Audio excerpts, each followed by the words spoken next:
siapa yang bisa mengucapkan kalimat la ilaha illallah di akhir hayatnya, maka dijamin dia akan masuk ke dalam surga Allah Subhanahu wa taala. Mengawali kajian kita, mari kita kuatkan akidah kita terlebih dahulu dengan kalimat la ilaha illallah, kalimat thayyibah. Afdhalu dzikri fa'lam annahu la ilaha illallah.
Tes 1 2. Enakan ini enakan ini kayaknya empukan gitu ya, empukan. Ini belum ngomong ya udah beneran ini. Bulan.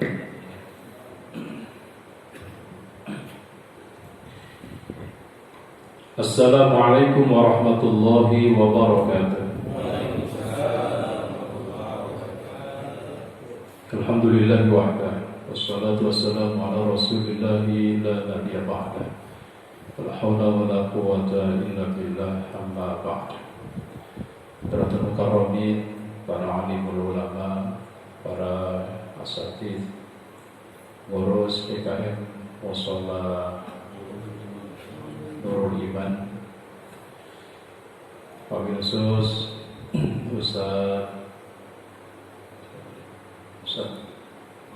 Ustaz Moji dan segenap kaum muslimin kaum muslimat yang hadir dalam kesempatan kuliah subuh di kesempatan kali ini. Mudah-mudahan kita semuanya dicintai dan dirahmati Allah Subhanahu wa taala. Alhamdulillah, kita bersyukur kepada Allah, pagi ini Allah masih memberikan kekuatan iman, Islam dan kesehatan sehingga pagi ini kita bisa hadir memenuhi undangan Allah, yakni salat subuh berjamaah dilanjutkan dengan mudzakarah. Mudah-mudahan kehadiran kita senantiasa berbuah baik, berbuah manis untuk kehidupan kita saat ini di dunia dan kehidupan kita kelak di akhirat. Amin ya Allah ya Rabbal alamin. Salam dan salam semoga terlimpah selalu kepada manusia pilihan Allah, Rasulullah Nabi Muhammad sallallahu alaihi wasallam, alladzi akhrajan nas minaz zulumati ila nur. Hadirin kaum muslimin jamaah sekalian yang dimuliakan Allah, kajian tematik kita pagi ini yaitu tentang rahasia di balik rahmat Allah Subhanahu wa taala.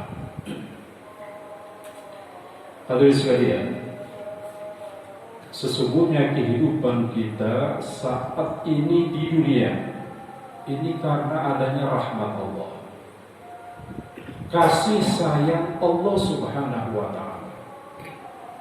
Dan semua makhluk di dunia ini diberikan rahmat oleh Allah.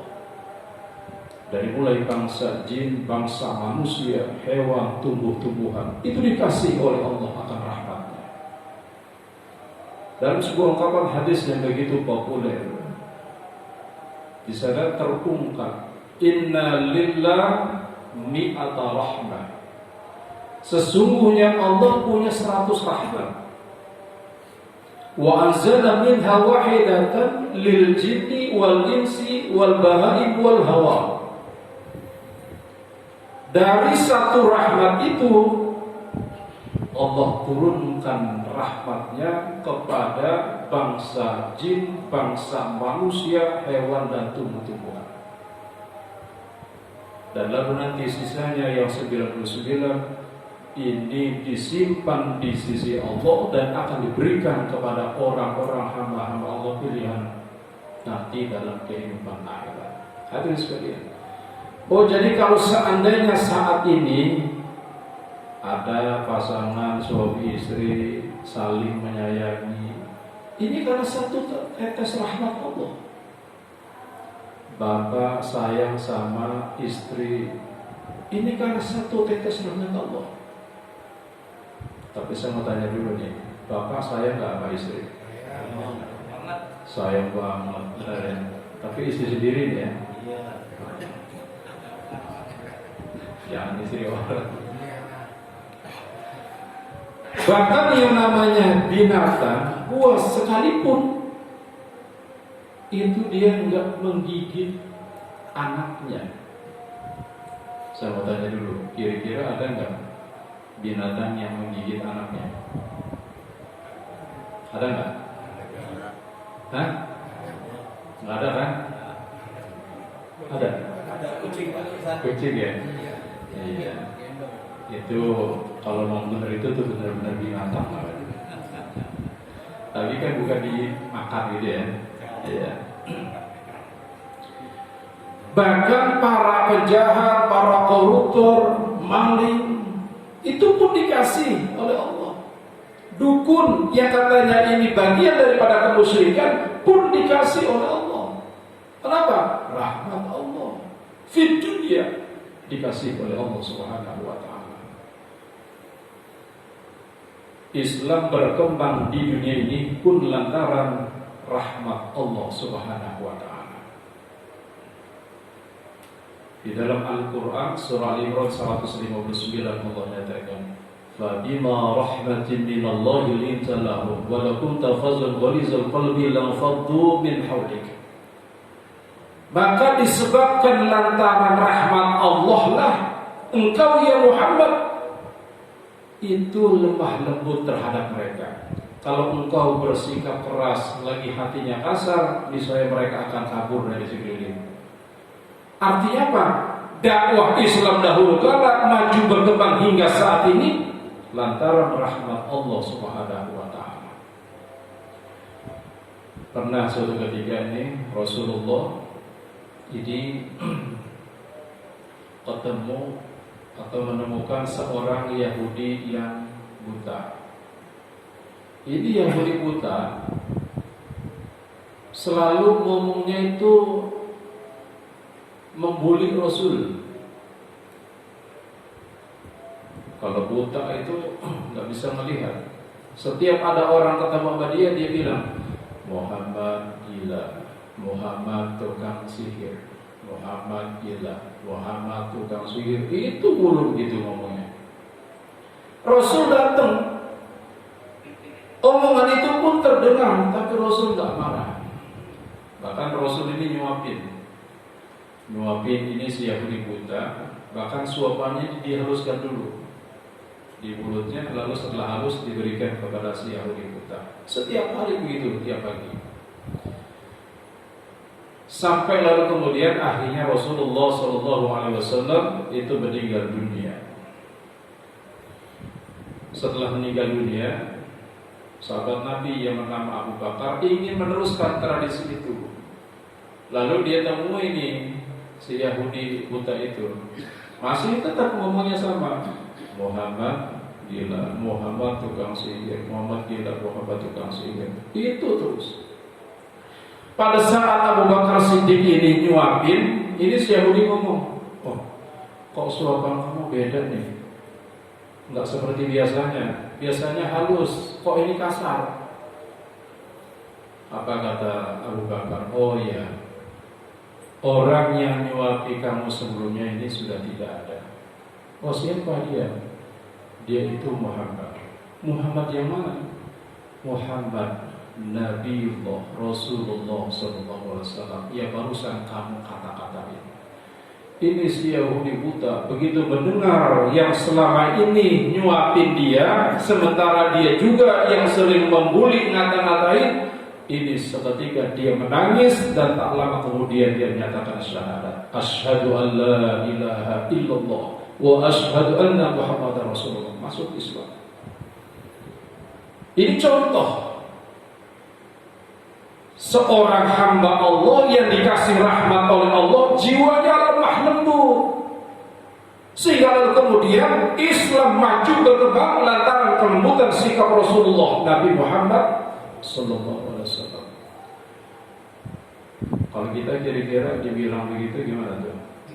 Oh gila, bapak, edan, kira-kira gimana tuh?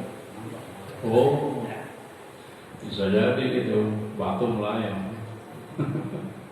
Ini satu gambaran. Kita belajar dari sikap Rasulullah.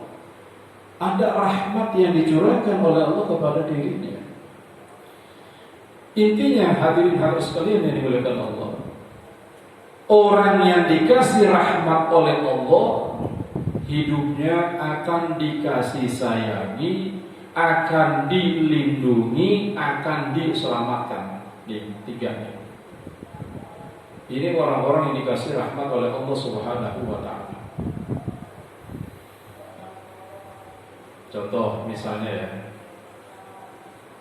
Nabi Ismail itu pada saat akan disembelih diselamatkan oleh Allah dari sembelihan pisau. Kenapa? Birahmatillah, rahmat Allah Subhanahu wa ta'ala. Nabi siapa lagi yang enggak mempan dibakar? Nabi Ibrahim alaihissalam. Bukannya itu Nabi Ibrahim belum dibakar, sudah dibakar. Tapi begitu dibakar, apa kata Allah dalam surah Al-Anbiya ayat 69? Ya naru kuni bardan wa salaman ala Ibrahim. Wahai api, jadilah engkau dia dingin dan menyelamatkan Nabi Ibrahim. Kenapa kok bisa demikian? Bi rahmatillah, karena rahmat Allah Subhanahu wa ta'ala. Nabi siapa lagi yang tidak bisa ditenggelamkan oleh air laut? Nabi Musa. Yunus apa Musa? Musa dan Nabi Nuh ya, sama ya. Nabi Musa pada saat dia dikejar oleh rombongan Fir'aun CS, persis berada di tepi pantai Laut Merah. Umatnya bingung. Tapi apa kemudian perintah Allah dalam surah Asy-Syu'ara ayat 63? Idrib bi asokal bahr, pukullah dengan tongkatmu laut itu. Dengan izin Allah, rahmat Allah, itu laut terbuka, terbagi dua. Masya Allah, luar biasa. Contoh lain lagi adalah Nabi Yusuf alaihissalam. Nabi Yusuf alaihissalam pada saat dia digoda oleh seorang wanita cantik, bahkan bukan cantik lagi, cuantik.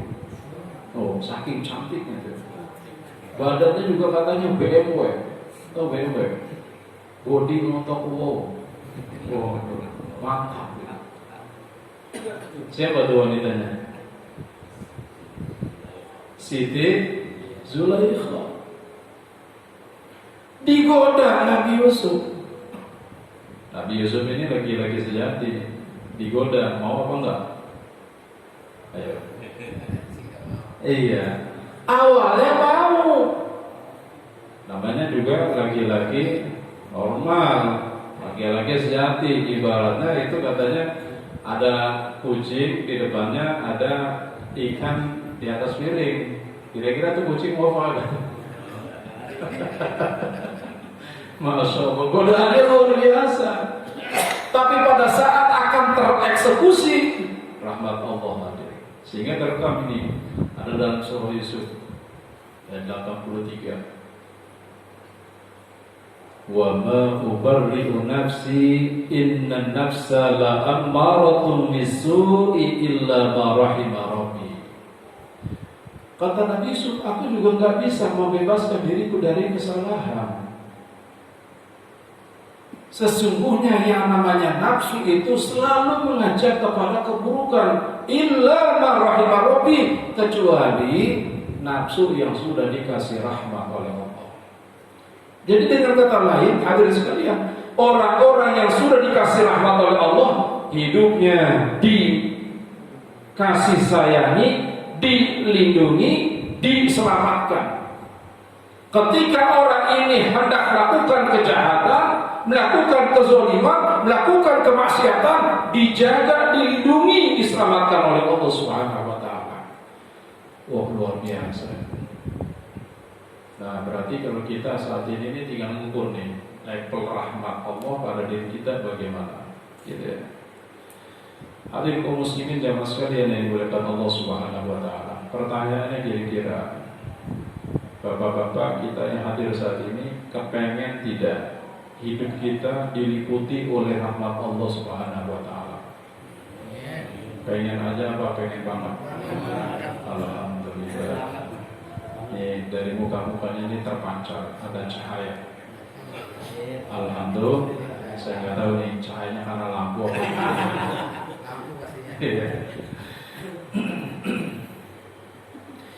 Ada di dalam Al-Quran 218 surah Al-Baqarah ya. Di situ ada 3 golongan umat manusia yang kategorinya ini adalah orang-orang yang mengharapkan rahmat Allah. Innal ladzina amanu wal ladzina hajaru wa jahadu fi sabilillah ulaika yarjuna rahmatallah wallahu ghafurur rahim. Sesungguhnya orang-orang yang beriman dan orang-orang yang berhijrah dan orang-orang yang berjihad di jalan Allah, mereka ini adalah orang-orang yang mengharapkan rahmat Allah, dan Allah Maha Pengampun lagi Maha Penyayang. Hadirin sekalian, dari ayat ini Allah berikan petunjuk ada 3 kategori umat manusia yang hidupnya ini akan diliputi oleh rahmat Allah Subhanahu wa taala.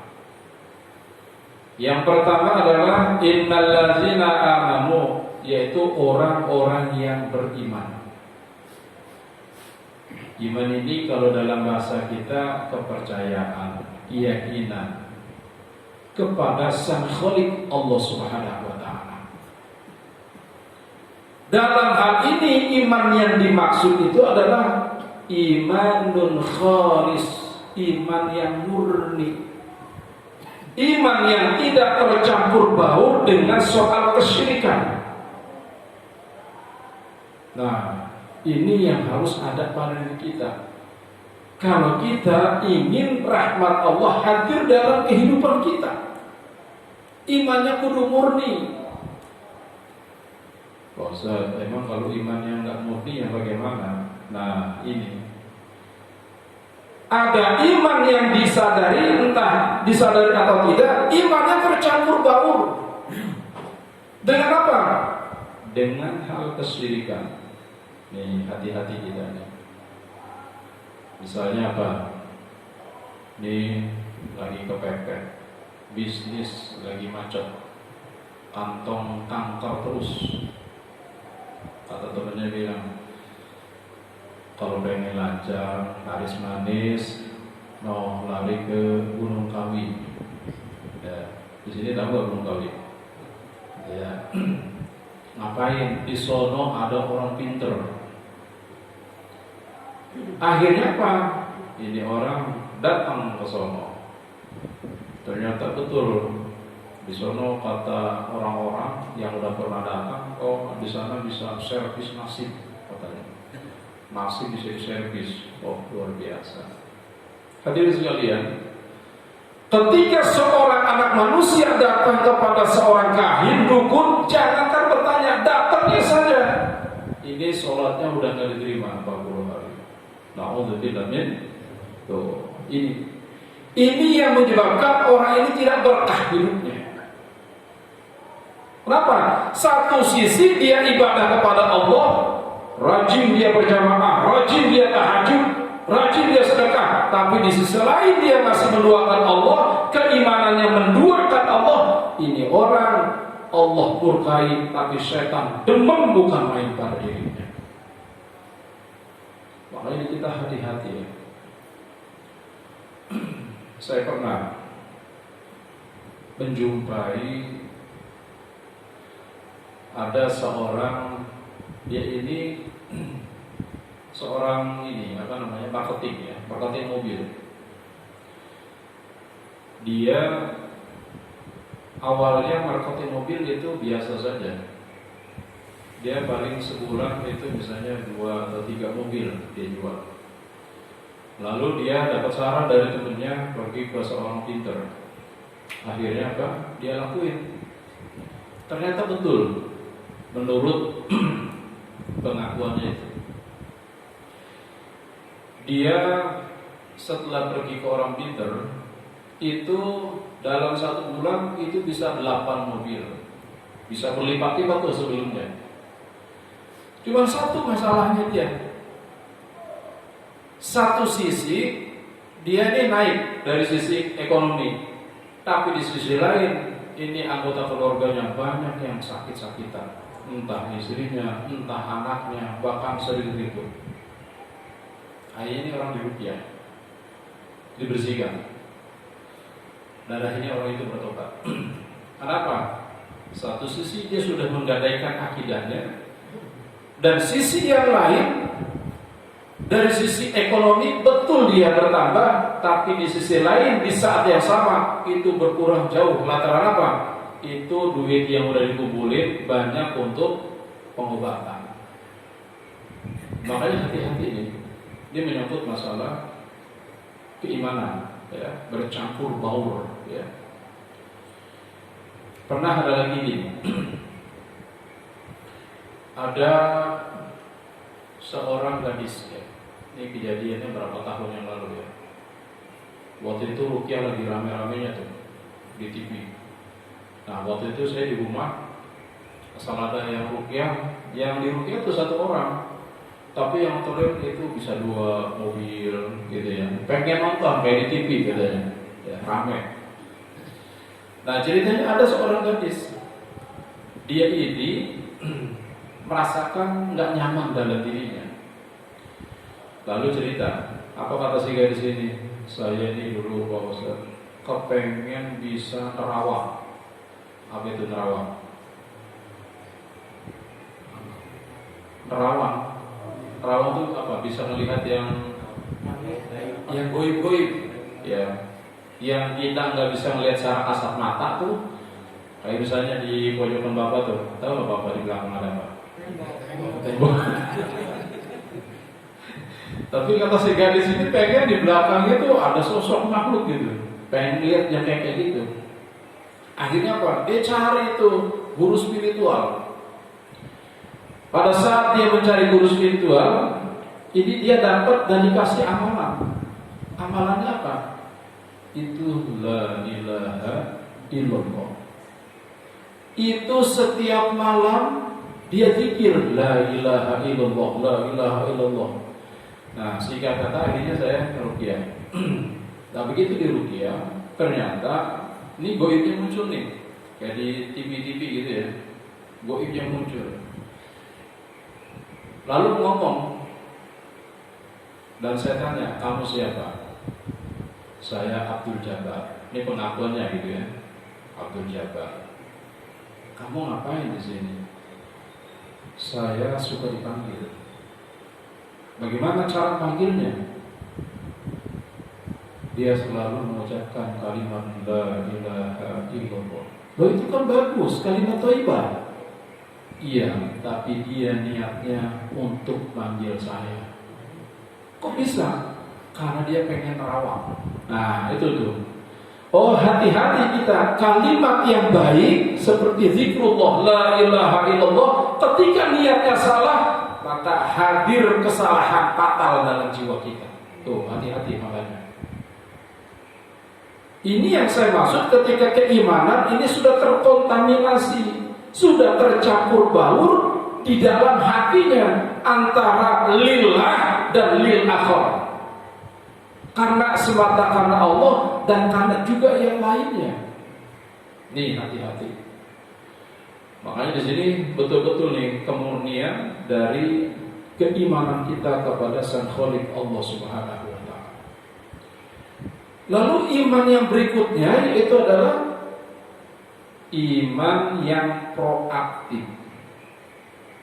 Artinya proaktif bagaimana? Bukan hanya kepercayaan di dalam hati, tapi diiringi dengan amal soleh. Hadirin sekalian, di dalam Al-Quran itu iman, amal soleh ini selalu bergandengan. Misalnya dalam surah Al-Asr ya, illal ladzina amanu wa 'amilus shalihat, kecuali orang beriman dan beramal soleh. Surah At-Tin juga sama, illal ladzina amanu wa 'amilus shalihat. Surah Al-Baqarah juga sama, innal ladzina amanu wa 'amilus shalihat. Artinya apa di sini? Iman harus selalu dengan amal. Orang yang imannya ada, amalnya kosong, ini sia-sia. Sebaliknya, amalnya bagus, niatnya nggak ada, juga sia-sia. Saya kasih contoh, misalnya, ketika misalnya ada seorang ditanya, Bapak yakin sama Allah? Oh yakin, saya percaya. Percaya sholat itu wajib, percaya. Puasa Ramadan, percaya itu wajib, percaya itu wajib. Cuma dia nggak lakonin. Kira-kira imannya ini ada artinya nggak? Nggak ada.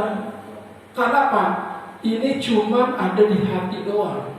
Ini namanya omdo, omong doang, alias harmoko. Hari-hari ngomong kosong. Kan begitu. Sebaliknya misalnya ada amal soleh tapi niatnya nggak ada, ini pun nihil.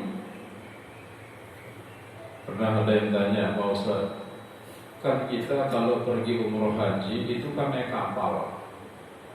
Itu kapal yang buat kan bukan orang Islam, tapi kita naikin, kan dia sudah melakukan amal soleh. Kita yang umroh haji, ibadah kepada Allah, terus naik kapal buatan orang non-Islam, kan dia amal soleh. Apa nggak dihitung tuh amal soleh dari orang-orang yang bukan Islam? Nah, sepintas iya juga ya, kan gitu. Nah sekarang logikanya begini, Bapak misalnya dulu sekolah, ya, tapi sekolahnya Bapak cuma gabung doang, ngikut sama orang-orang nih, sama teman-teman Bapak nih. Yang lain mah pada daftar, Bapak mah cuma ngikut, tapi tiap hari aktif. Sampai lalu kemudian yang lain udah selesai dapat ijazah. Nah, lalu Bapak karena udah merasa juga udah selesai, minta ijazah. Kira-kira nanti dari kepala sekolahnya dia nanya, Bapak siapa? Kamu siapa namanya? Ahmad. Kok nggak ada nama kamu di sini? Ya saya memang belum daftar Pak. Tapi kan saya sekolah Pak, ngikut teman-teman sampai selesai berapa tahun. Tapi nama kamu belum terdaftar di sini. Kira-kira dia maksain dapat ya dari jasa? Nggak bisa, karena belum terregistrasi. Ini yang saya maksud, ada amal soleh yang dikerjakan oleh seorang hamba Allah, tapi dia belum asyhadu an la ilaha illallah wa asyhadu anna Muhammadar Rasulullah, tertolak amalnya. Ini yang orang non-Islam. Nah sekarang orang Islam sendiri kalau misalnya amalannya diiringi dengan keriaan, ria atau sum'ah, sia-sia juga amalnya. Fahabitat a'maluhum. Bahkan hadirin kaum muslimin yang dimuliakan Allah, kalau betul-betul ini iman amal soleh sudah melekat, masya Allah, kehidupan kita ini akan enak. Ada dalam surah Al-Hajj pada ayat 50, Allah katakan, Falladzina amanu wa 'amilus shalihat lahum maghfiratu wa rizqun karim. Maka orang-orang yang beriman dan beramal soleh, bagi mereka akan mendatangkan ampunan dan rezeki yang mulia. Oh, jadi kalau kemudian misalnya ada seseorang yang hidupnya merana, menderita, lalu selalu merasakan yang namanya kanker. Apa tadi kanker? Kanker kering. Kenapa? Padahal sholat rajin, tahajudnya juga rajin, sedekahnya juga rajin, tapi kok merasakan kehidupannya ini nggak nyaman, ekonominya biasa. Nah, periksa nih iman dan amal soleh. Ya. Artinya apa? Boleh jadi fisiknya ini banyak bermain ibadah, fokus di ibadah, tapi hatinya ini belum sepenuhnya kepada Sang Khalik Allah Subhanahu wa Ta'ala. Saya kasih contoh lagi nih. Misalnya ada seseorang dagang bakso. Nah, kemudian temennya pengen belajar ngikut dagang bakso. Jadi modelnya kayak magang lah gitu ya. Kira-kira udah berapa bulan ini temennya ngerasa bisa. Akhirnya dia buka sendiri dagang bakso. Tapi gak ngomong-ngomong. Walaupun gak ngomong, ternyata ini yang pedagang pertama tahu, diam-diam si Fulan ini buka usaha bakso. Ternyata ini temennya yang buka bakso diam-diam ini bangkrut, sepi pembeli. Kemudian yang jadi pertanyaan, ini si pedagang pertama ketika tahu temennya bangkrut, kira-kira pertanyaannya bakal bantuin apa enggak kira-kira? Enggak. Sekarang temennya itu yang bangkrut yang ngomong, Mbak, saya usaha bakso, Mbak udah tahu belum? Oh ya gimana? Tapi saya bangkrut, Mbak. Terus dia ngomong begitu, kira-kira dalam hatinya si pedagang yang pertama tadi gimana kira-kira hatinya ngomong? Iya, boleh jadi dia ngomong rasain. Bisa nggak begitu? Bisa. Ini yang saya maksud. Ini temennya nggak ngomong dengan si ahlinya. Seandainya dia ngomong, Pak, boleh nggak aku mau izin mau buka bakso? Tolong bimbingannya. Saya alhamdulillah dapat ilmu dari Pak udah banyak. Saya pengen belajar buka usaha seperti Mbak. Kalau dia ngomong, dia akan berpeluang dibantu, dibimbing. Betul nggak kira-kira? Tapi ketika dia nggak ngomong, lalu bangkrut, boleh jadi ini dia memang nggak akan mendapatkan pertolongan. Ini yang saya maksud. Banyak dalam kehidupan kita ini sering mengandalkan diri kita, pikiran kita, perasaan kita, ego kita. Kalau ada masalah, kalau ada usaha, kalau ada pekerjaan, sering yang kita andalkan diri kita. Belum banyak porsi kita ngomong ke Allah. Sehingga akhirnya apa?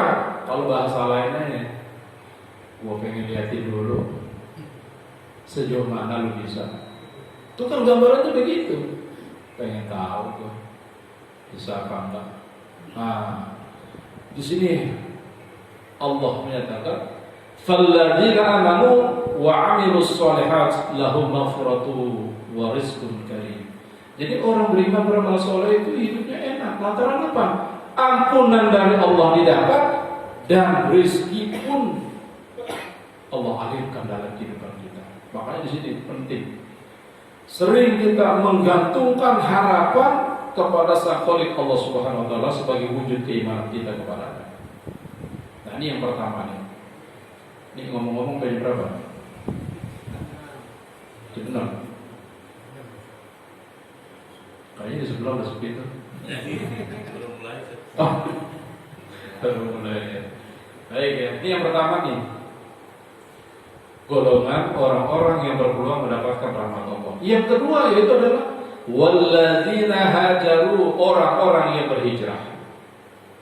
Hijrah ini bahasa Arab, akar kata hajara yuhajiru, hijrah, yang artinya ini berpindah atau berubah dari keadaan yang tidak baik kepada keadaan yang baik. Orang-orang yang ada niatan hijrah, saya ini harus lebih baik hari ini, lebih baik ketimbang yang kemarin. Ini berpotensi rahmat Allah hadir. Kenapa? Ajamnya atau niatnya, tekadnya ada dalam dirinya. Saya harus lebih baik tahun ini, ibadah saya kepada Allah. Saya harus lebih baik tahajud saya, lebih baik tahun ini. Ada keinginan untuk merasa harus lebih baik. Ada sebuah ungkapan yang populer ya, man kana yaumuhu khairun min amsihi fahuwa rabih. Barang siapa yang hari ini lebih baik ketimbang kemarin, ini orang beruntung. Wa man kana yaumuhu mithla amsihi fahuwa maghbun. Barang siapa yang hari ini lebih sama keadaannya dengan hari yang kemarin, ini orang merugi. Wa man kana yaumuhu syarran min amsihi fahuwa mal'un. Barang siapa yang hari ini lebih buruk ketimbang kemarin, ini orang terlaknat. Oh, berarti harus ada ajam kita ini. Ada kesungguhan, ada kreativitas supaya apa? Ibadah kita ini betul-betul lebih baik ketimbang yang kemarin. Kita kadang-kadang ini sudah terbalik. Giliran usaha ini gimana nih supaya maju usaha? Pikirannya dia coba kerahkan, bahkan dia ngikut kursus, ngikut pelatihan, bahkan dia hadirkan itu orang-orang yang bisa diajak konsultasi untuk memajukan usaha. Tapi giliran ibadah nggak kayak gitu. Ini gimana nih supaya saya bisa tahajud, supaya saya sholat berjamaah? Apa saya perlu menghadirkan ustaz, tidak perlu membuat konsultasi? Kira-kira begitu pernah nggak? Kayaknya kagak ya. Iya. Tapi giliran usaha, oh sungguh-sungguh. Nah ini kadang-kadang kita terbalik di situ. Saya jadi ingat ya ceritanya itu Abu Nawas ya. Abu Nawas ini suatu ketika dia mau sholat ke masjid. Begitu mau sholat ke masjid, ini sholatnya di Mekah gitu ya, kan pakainya onta. Begitu dia mau naik onta, ini ontanya mogok, diem, nggak mau bangun. Iya, ngambek gitu ya, bingung deh. Ini gimana? Udah dikit lagi waktu Jumat tiba. Akhirnya dia kreatif nih. Dia masuk ke dalam kamar, diambil balsem. Begitu kemudian udah dekat itu si onta, itu balsem dia buka, dia colek, dia kenain angkatnya ke onta. Itu si onta belum disuruh bangun, udah berdiri, lari langsung hancur. Kata si Abu Nawas, jangan, intazir, tunggu saya, gitu ya. Ternyata ontanya ya karena nggak paham, ya lari aja hancur. Kan dia bingung, aduh gimana ini? Onta untuk ke masjid udah pergi duluan. Akhirnya dia masih punya akal. Dia lihat itu balsem masih ada, dia colek lagi. Dia buka celana, dicolekin ke pantat dia. Oh, langsung dia juga lari. Ternyata ontanya malah dikejar sama dia. Artinya apa ini? Apa lelucon? Artinya, oh dalam perkara ibadah pun harus ada kesungguhan kreativitas kita. Jangan dalam perkara urusan dunia saja. Hijrah. Ya. Bahkan kalau dalam perkara dunia, hijrah ini juga sangat penting. Ada juga contoh ya. Ada seorang bapak, seorang ayah. Dia ini kasih pembelajaran kepada anaknya. Nah, coba kamu tanya, kalau tua yang kita punya ini, kamu tanya ke tukang jam, berani beli berapa? Akhirnya si anak ini pergi. Di situ kemudian dia cari dan ketemu tukang jam. Pak, ini kalau mau dijual kira-kira Bapak berani nawar berapa? Kata si tukang jam, wah ini kayaknya jamnya udah tua kayak ini, udah jadul. Paling kalau mau 50.000 deh. Oh 50.000 ya. Ya sudah, saya kasih tahu Bapak. Gimana nak? Di sana ditawar 50.000 ya. Oh kalau gitu coba kamu tanya ke tukang jam antik. Dicari tukang jam antik. Begitu melihat ini si tukang pedagang jam antik, dia lihat, oh ini kurang lebih 500.000 deh kalau mau dijual. Oh 500.000 Pak? Iya. Berarti udah naik beda tuh ya? Udah jauh. Ya di sana 500.000 dikasih tawaran. Oh kalau gitu sekarang kamu pergi ke museumnya, ke museum barang-barang antik. Hanya si anak pergi. Sampai di sana kemudian ini kata orang museum, dia cek, waduh ini kelihatannya antik sekali nih, udah tua. Ini kalau mau dijual kita kasih harga 5 juta deh. Oh 5 juta Pak? Iya. Yaudah saya akan tanya ke orang tua saya dulu. Gimana nak? Di sana berani 5 juta ya? Oh gitu. Begini nak, ayah ingin ngasih pembelajaran buat kamu. Hidup itu cari tempat di mana engkau tepat di sana. Engkau akan punya nilai, engkau akan punya harga di dalamnya.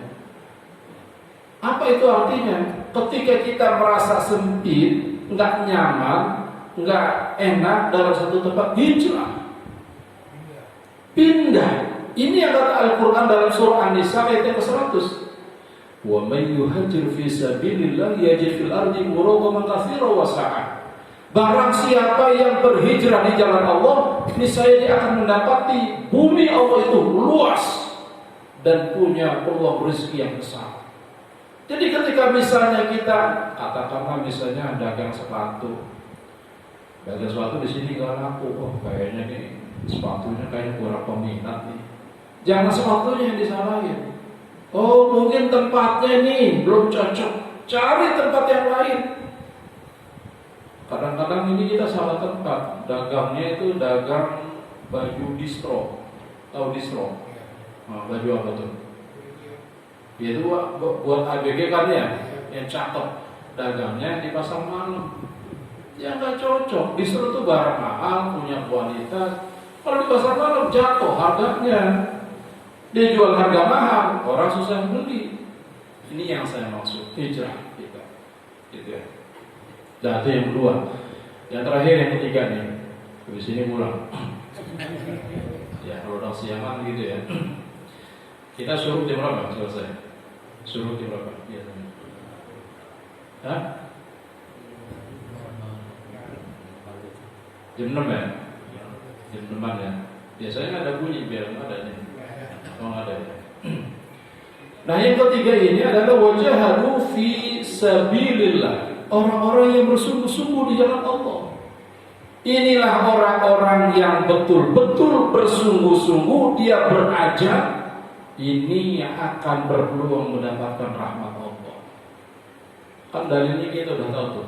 Manjada wajada. Barang siapa yang sungguh-sungguh dia akan berhasil. Ini jangan salah nyebut nih.